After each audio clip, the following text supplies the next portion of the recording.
बाजार में तो बहुत सारा रिक्शा देखे, लेकिन आपका रिक्शा देख के रुकने पे मजबूर हो गए। क्या लिखे हुए हैं इसके ऊपर? सच लिखे हैं कि झूठ लिखे हैं? इसमें लिखा हुआ है बीएड एसटीटी क्वालिफाइड रिक्शा वाला। हम तो सर क्या कहते हैं 2002 से लेकर 2012 तक पैडल रिक्शा चला रहे थे। पैडल वाला रिक्शा चलाने के साथ आप बीएड की तैयारी करते थे? जी जी, जिस समय काफी मेहनत की है अपनी जी जिंदगी में। बहुत ही मेहनत किए हैं, लेकिन सरकार अभी तक हम लोग का है जॉब नहीं दिया है। इतना समय में रिक्शा चलाते होंगे, पेपर लाते होंगे, ये सब जब करते होंगे तो उस समय तो पैसे की भी काफी तंगी रहती है। बहुत सर, एक दिन ऐसा समय आ गया मेरे पास क्या कहते हैं रोटी था और नमक के लिए मेरे पास पैसा नहीं था।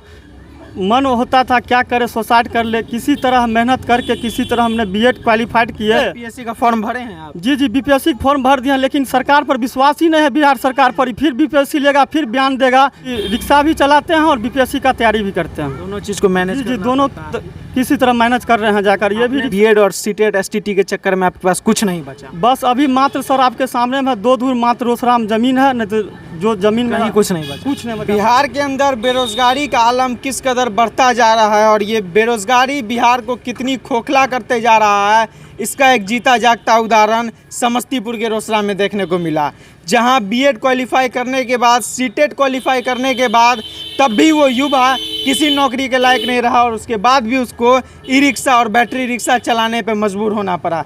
ये एक बैटरी रिक्शा आप देख रहे होंगे जिस पे लिखा हुआ है बीएड सीटेट क्वालिफाई रिक्शा वाला, एसटीटी क्वालिफाई रिक्शा वाला। आज तक चाय वाला और चाट वाला आप लोगों ने बहुत देखा होगा, लेकिन बीएड और एसटीटी करने के बाद रिक्शा चलाना पड़ जाएगा, ये आप लोगों ने कभी सोचा नहीं था। अब इसको देख के काफ़ी युवाओं का पढ़ाई के प्रति से विश्वास उठ जाएगा कि क्या फ़ायदा बीएड और सीटेट पास करने के बाद, एसटीटी पास करने के बाद जो हमको रिक्शा ही चलाना पड़े। यही है, नीचे आइएगा 2 मिनट।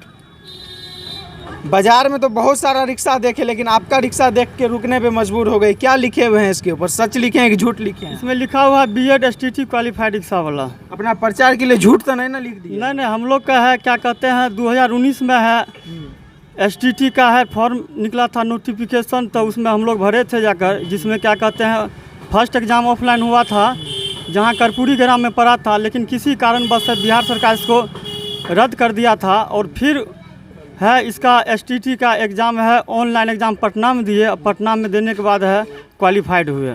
उससे पहले बीएड भी कंप्लीट किए होंगे? जी जी, बीएड आपका है 17-19 में थे, 19 में कंप्लीट हुआ। प्राइवेट से कि सरकारी से? ये आपका मिथिला यूनिवर्सिटी से किए हैं जी। मतलब बीएड किए, बीएड क्वालिफाई किए, सीटेट एसटीटी का एग्ज़ाम दिए, एसटीटी भी क्वालिफाई किए, लेकिन उसके बाद भी शिक्षक की नौकरी नहीं मिली। हम लोग के जिस समय क्या कहते हैं एसटीटी का रिजल्ट निकला था, तो क्या कहते हैं शिक्षा मंत्री विजय चौधरी सर थे, उन्होंने लिखा था, बोले थे बयान में कि जितने भी एसटीटी क्वालिफाइड किए हैं उसका नौकरी पक्का है।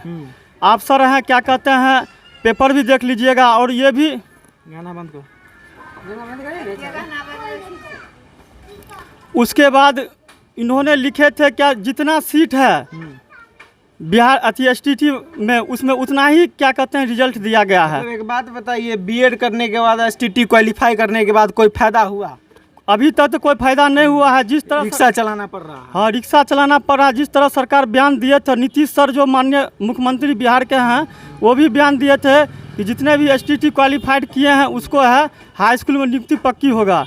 वह नियुक्ति नहीं, अभी तक नियुक्ति सरकार नहीं दिया। मजबूरी में नियुक्ति आपको रिक्शा पे करना पड़ गया और अंतिम में मजबूर होकर तब जाकर है रिक्शा निकाले हैं। कैसा सफ़र रहा? लोग बीएड करने के लिए काफ़ी संघर्ष करते हैं, आपने बीएड भी किया। लोग एसटीटी सीटेट का एग्ज़ाम देते हैं, उसके लिए काफ़ी मेहनत करते हैं और तब जाके क्वालिफाई करते हैं। कैसा जर्नी रहा, कैसा सफ़र रहा है उस समय? हम तो सर क्या कहते हैं 2002 से लेकर 2012 तक पैडल रिक्शा चलाने का काम किया जाकर। अच्छा, उससे पहले पैडल वाला रिक्शा? हाँ, पैडल रिक्शा चला रहे थे। पैडल वाला रिक्शा चलाने के साथ आप बीएड की तैयारी करते थे? जी जी, जिस समय हम 2002 में पैडल रिक्शा चला रहे थे, उस समय हम 2002 में 9th या 10th में थे जाकर। मतलब 9th 10th में आप रह के वो जो साइकिल वाला रिक्शा होता है वो चलाते थे और उसके साथ बीएड एसटीटी का तैयारी करते? उसके बाद हम मैट्रिक किए, इंटर किए, ग्रेजुएशन किए। ग्रेजुएशन करने के बाद है 2012 तक चला है। उसके बाद बेलदारी मजदूरी करके किसी तरह मजदूरी भी किए? जी जी, बेलदारी मजदूरी भी किए।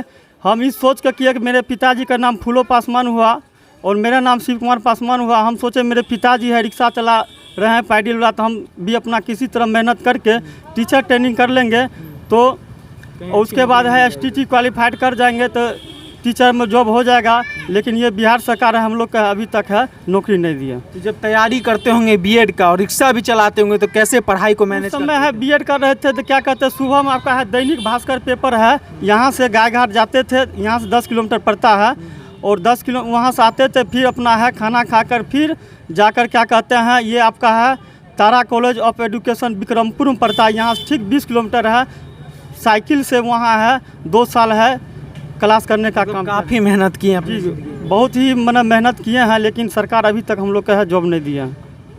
क्या लगा था उस समय जब तैयारी करते थे, तो कभी सोचे थे कि इतना करने के बाद सीटेट एसटीटी क्वालिफाई करने के बाद हमको रिक्शा चलाना पड़ेगा फिर से? हमको तो विश्वास ही नहीं था। जिस तरह सरकार बयान दिया कि जो एसटीटी में पास किए हैं उसको नियुक्ति पक्की हो जाएगा, तो हम सोचे कि चलिए भाई कम से कम एसटीटी पास कर गए हैं तब लगता है हाई स्कूल में नियुक्ति हो जाएगा। लेकिन जिस तरह सरकार बयान दिए, लेकिन वो बयान से अपने पलट गया। उस समय आपका है राजद के जो तेजस्वी सर है उन्होंने भी मैंने बयान दिए थे कि मैं सब नेता का बयान फर्जी निकला। तेजस्वी सर बोले थे कि मेरा सरकार आएगा तो मैं अपनी पहली कदम से सबसे पहले है 10 लाख युवाओं को नियुक्ति करेंगे, रोजगार देंगे, और जितने भी एसटीटी पास उनके साथ है, जब मेरा सत्ता सरकार बनेगा तो जितना भी एसटीटी क्वालिफाइड हाई स्कूल में किए हैं सबको नौकरी दिलाने में हम है मदद करेंगे। जब पुराना समय में रिक्शा चलाते होंगे, पेपर लाते होंगे, ये सब जब करते होंगे तो उस समय तो पैसे की भी काफ़ी तंगी रहती बहुत सर, एक दिन ऐसा समय आ गया मेरे पास क्या कहते हैं रोटी था और नमक के लिए मेरे पास पैसा नहीं था, और मेरा क्या बताया जाकर जब मन होता था क्या करे सुसाइड कर ले। किसी तरह मेहनत करके किसी तरह हमने बीएड क्वालिफाइड किए, और उसी समय 2019 में आपका एसटीटी का नोटिफिकेशन निकला। नोटिफिकेशन निकलने के बाद एसटीटी भी क्वालिफाइड कर गए, लेकिन सरकार हम लोग का है अभी तक है नौकरी नहीं दिए। और सरकार दिनों दिन बोल रहे थे कि अब 7वां चरण का बहाली होगा, अब होगा बहाली होगा, लेकिन बहाली करते कर दिए 7वां चरण करते करते ये बीपीएससी कर दिए। और बीपीएससी से मुझे कोई प्रॉब्लम नहीं है, लेकिन मेन है कि जो एज भाग रहा है उसके लिए दिक्कत है। सरकार फिर बीपीएससी ले, बीपीएससी का फॉर्म भरे हैं आप? जी बीपीएससी का फॉर्म भर दिया, लेकिन सरकार पर विश्वास ही नहीं है बिहार सरकार पर। फिर बीपीएससी लेगा, फिर बयान देगा, फिर कुछ मान चलिए अलग मैंने बयान अथी अभी रिक्शा चलाने के साथ साथ आप बीपीएससी की एग्जाम की तैयारी भी? जी रिक्शा भी चलाते हैं और बीपीएससी का तैयारी भी करते हैं। दोनों चीज़ को मैनेज जी दोनों किसी तरह मैनेज कर रहे हैं जाकर। ये भी रिक्शा है आपका सूद पर 50,000 रुपया ले करके है, और मेरा क्या कहते हैं यहाँ से आपका है बेगूसराय में जो 12 पंचायत है वहाँ 5.25 कट्ठा मेरा पिताजी की विरासत था, उसको बेच करके और बीएड किए थे, वो भी सूद पर लेकर। मतलब जमीन बेच के? जी सूद पर ले लिया तो इतना कर्जा हो गया था कि हम ज़मीन बेच के अंतिम में है सब सूद वाला पैसा दिए। उसके बाद रिक्शा भी है 50,000 रुपया दे करके सूद पर निकाले। तो अभी कह लिया जाए तो बीएड और सीटेट एसटीटी के चक्कर में आपके पास कुछ नहीं बचा? बस अभी मात्र सर आपके सामने में 2 दूर मात्र रोसड़ा में ज़मीन है, नहीं तो जो ज़मीन में कुछ नहीं बचा। कुछ नहीं बचा, मात्र 2 दूर ज़मीन। नौकरी भी नहीं मिल और नौकरी भी नहीं मिल पाया है। और बीपीएससी है, बीपीएससी की तैयारी कर रहे हैं, लेकिन सरकार फिर कहीं बयान में बदलाव करे, क्या करे सरकार पर हमको बिल्कुल विश्वास नहीं है कि क्या करेंगे। बताइए कि इतना हारा हुआ युवक अपना हौसला अब तक नहीं तोड़ा है, आज भी रिक्शा चला रहा है, और रिक्शा चलाने के साथ ही आने वाले बीपीएससी एग्जाम का तैयारी कर रहा है कि मेरा हुनर व्यर्थ नहीं जाए, इतने हुनर के बाद भी हमको रिक्शा नहीं चलाना पड़े। एक धूर ज़मीन बेच के बीएड का तैयारी किए। बताएं कि जब खाने के लिए रोटी रहता था और नमक नहीं रहता था, लेकिन फिर भी वो सूखी रोटी खा के जाते थे सर। एक आध दिन ऐसा हुआ कि कॉलेज में सिर्फ हम 1 गिलास पानी पी करके, और हम लोग के जो साथी थे वो बोलते थे कि शिव है खाना खा लो, नाश्ता कर लो, लेकिन अपना है कहते नहीं सर हम खाए हुए हैं। और भूखे प्यासे हम आए, और बहुत मने ऐसा हमको लगा कि साला कौन हम पाप किए जो बीएड किए जाकर। अब बीएड करने के कारण हमारा ज़मीन भी चला गया, और सरकार अभी तक नौकरी नहीं दिया। जितना हम मेहनत किए हैं फिर भी बीपीएससी से हमको प्रॉब्लम नहीं है, सरकार ले बीपीएससी अच्छी बात है, बीपीएससी प्रॉब्लम, लेकिन मेन है कि ये जो भाग रहा है मेरा उसके लिए प्रॉब्लम। खुद में कॉन्फिडेंस है कि बीपीएससी निकाल?